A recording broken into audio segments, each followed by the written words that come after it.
आपण पाहतोय भोरमध्ये संग्राम जगतापाला धक्का बसल्याचं पाहायला मिळत आहे। भोरमध्ये राष्ट्रवादी अजित पवार गटाचे उमेदवार विजयी झालेत। तसंच रामचंद्र आवारे यांचाही विजय झालेला दिसतोय।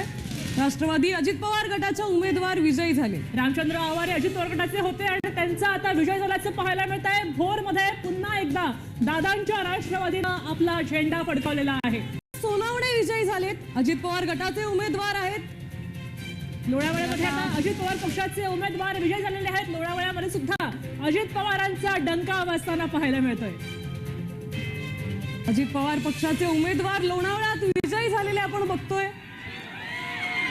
आपण हे दृश्य पाहतोय बारामतीमध्ये विजयाचा उत्सव साजरा केला जातोय। श्रद्धा आपण पाहू शकतोय, गुलाल उधळला जातोय आणि बारामतीमध्ये हा विजय साजरा होतोय। सगळे कार्यकर्ते, सगळे समर्थक या ठिकाणी एकत्र आलेले आहेत आणि आनंद उत्साह साजरा करतात।